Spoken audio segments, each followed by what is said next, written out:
तो guys welcome back to my channel.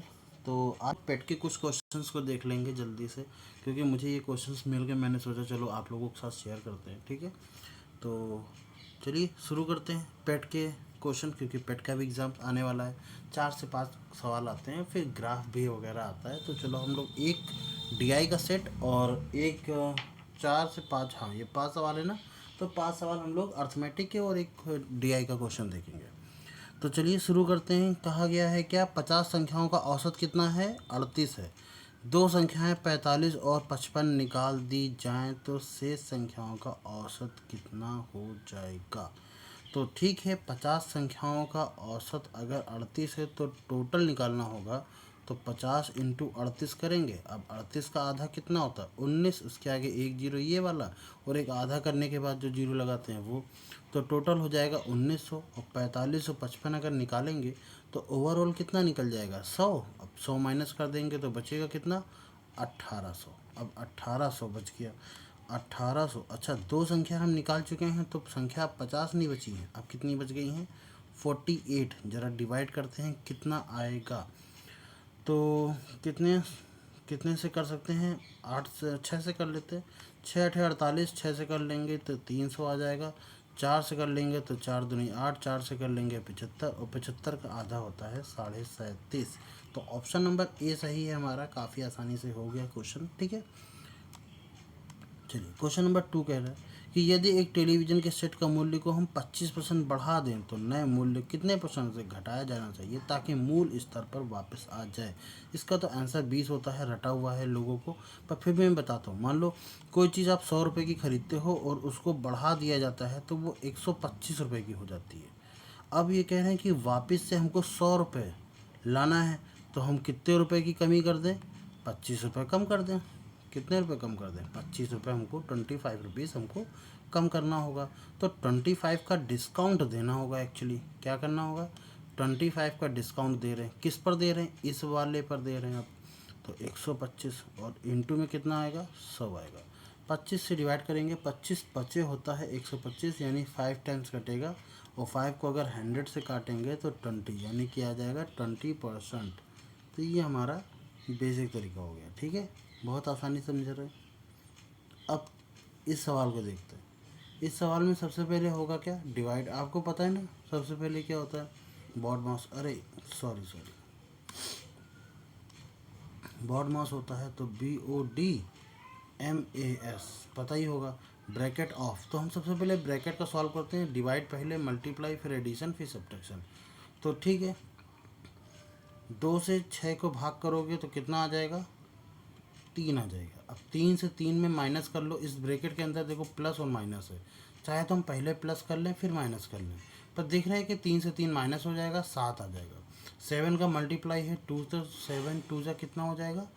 14। और 14 + 3 कितना हो जाएगा? 17। तो 2 × 17, तो 17 दूनी कितना होता है? ठीक है, कोई दिक्कत नहीं। अब क्वेश्चन करते हैं। कह रहा है 34 नंबर में क्या कि 2/3, 3/5, 5/8 में सबसे बड़ी और सबसे छोटी भिन्न का अंतर कितना है?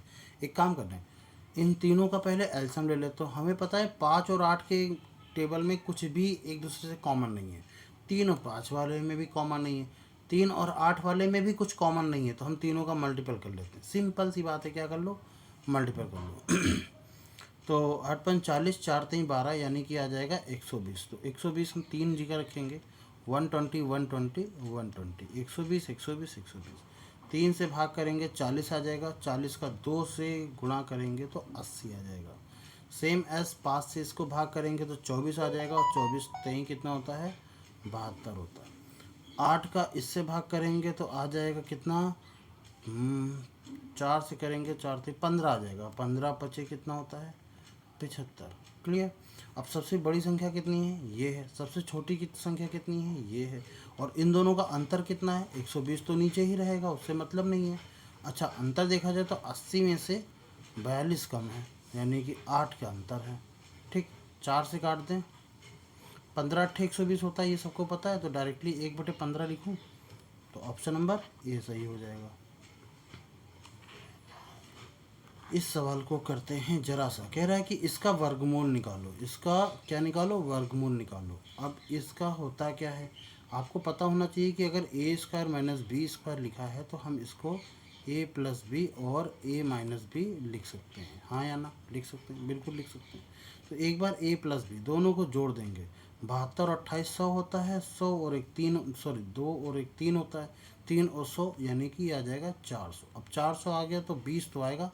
ऑप्शन नंबर यहाँ से यहाँ ये दोनों में जीरो नहीं है, इसलिए ऑप्शन सी ओ डी तो अंधी भी लगाएंगे तो नहीं होगा।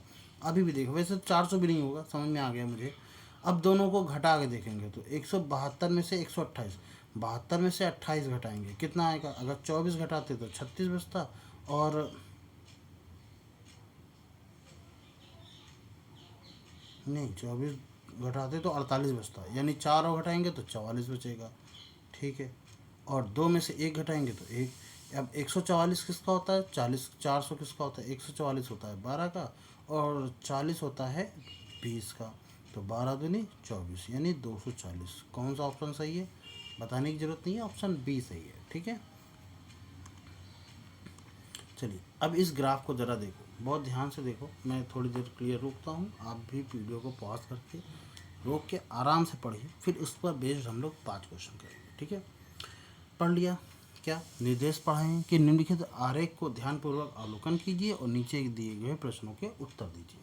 तो कह रहा है वर्ष 1993 में व्यय और बचत की पारिवारिक आय परसेंटेज में दी गई है कि कितना व्यय हुआ है और बचत भी दी गई है एक बीच में, ठीक है। जैसे कि एग्जाम्पल के रूप में ये है आय व्यय कितना, तो भोजन पर कितना 20% का व्यय है, जबकि बचत 12.5% है। कपड़ा 15% है और मकान पर 10% हो। शिक्षा पर 5% का ट्यूशन की फ़ीस, स्कूल की फ़ीस दी गई है। बाकी आपका परिवहन यानी आने जाने में 20%। आय जो है वो अन्य, सॉरी आय नहीं, अन्य अन्य और भी छोटे मोटे जो खर्चे हुए हैं वो 17.5% के। सबसे पहले हमसे कह रहा है कि भोजन पर व्यय की गई आय का परसेंट, तो आय का भोजन पर कितना परसेंट खर्चा किया गया, 20%। साफ साफ समझ में आ रहा है, तो ऑप्शन नंबर डी सही है। क्लियर, आगे बढ़ें। अब इस सवाल के लिए हमको बार बार यहाँ आना पड़ेगा, ठीक है, कोई बात नहीं, देखते हैं। कपड़ों पर व्यय की गई आय का परसेंट बचत पर की गई आय से कितना अधिक है। अब जरा हम कपड़े वाला पूछते हैं, कपड़े वाला इसको हटा दें, नीचे वही जगह रख दे जहाँ रखना था। हाँ, कपड़ा वाला कितना है 15, और बचत कितना है 12.5%। 12.5 से 15 पहुँचने में कितना परसेंट की वृद्धि हुई है, 2.5%। तो ये कह रहा है कि 2.5%, 2.5%, ये 12.5 से कितना अधिक बढ़ाया गया है, इतना ही अधिक बढ़ाया गया है 2.5, ठीक है। 25 से इसको काट देंगे, पॉइंट से पॉइंट हटा देंगे, 25 25 125, 5 से काट देंगे, अभी काटा था हमने तो ये 20 आ गया। इसका मतलब 20% बढ़ गया। कपड़े पर जो खर्च है वो बचत का 20% बढ़ाया गया है, हो गया 20%। कहाँ गया, ऑप्शन नंबर डी सही है, ठीक है, टिक लगाने की जरूरत नहीं। फिर कह रहा है कि एक परिवार की कुल आय अगर 1 लाख रुपए है तो परिवार में बचत कितनी थी। 1 लाख का जरा सा 12.5% निकाल लो, क्या हो रहा है भाई, 1 लाख का 12.5% निकाल लेते हैं, बटे 100 कर लेते हैं, पॉइंट हटाएंगे तो 1 जीरो, और ये 3 जीरो, ये 3 जीरो को काट देगा तो 2 जीरो आ जाएंगे, तो 12,500, 12,500, तो 12,500 ऑप्शन नंबर सी सही है। क्लियर, कह रहा है परिवहन, सॉरी परिवार द्वारा परिवहन पर व्यय अन्य किस मत पर किए गए व्यय के बराबर है। परिवहन पर जितना खर्चा किया है, परिवहन कहाँ गया, उस पर 20% खर्चा किया है, और कौन है इसके बराबर का, वो 20% ये दिख रहा है, किसका है, भोजन का। तो परिवहन पर जितना है वो किसके बराबर है, वो भोजन के बराबर है, तो हम इनमें से कौन सा सही मारेंगे, भोजन, ठीक। फिर कह रहा है परिवार की बचत निम्नलिखित में से किस पर किए गए व्यय से अधिक है। परिवार की जो बचत की गई है उसमें से किस व्यय से अधिक है। परिवार की बचत है 12.5%, अभी हमको पता था। इस किससे अधिक है, ये दो लोगों से अधिक है, मकान से भी अधिक है और शिक्षा, क्योंकि शिक्षा पर 5% और मकान पर 10% खर्च किया गया है, तो ये दोनों से अधिक है। हम देखेंगे ऑप्शन में क्या दिया गया है, मकान या शिक्षा, तो मकान तो दिया गया है, क्या शिक्षा दिया गया है, नहीं, तो इसलिए हमारा ऑप्शन मकान सही हो जाता। अगर एक मान लो एग्जाम्पल ग्रुप में यहाँ पर एक शिक्षा भी दे देता, क्या शिक्षा एजुकेशन पर भी दे देता, तो हमारा दोनों ऑप्शन सही होते, पर दो जगह तो टिक होता नहीं। तो एक ऑप्शन यहाँ पर हमको काट के देता, क्या यहाँ देता या यहाँ देता, कोई भी दे देता कि ए एंड बी दोनों। तो हम किस पर टिक करते, ए और बी दोनों पर टिक करते। ध्यान रखना इस चीज़ को, थोड़ा सा ध्यान रखना, ठीक है। तो यही था हमारे पास सेट। चलिए मिलते हैं नेक्स्ट वीडियो में। जय हिंद।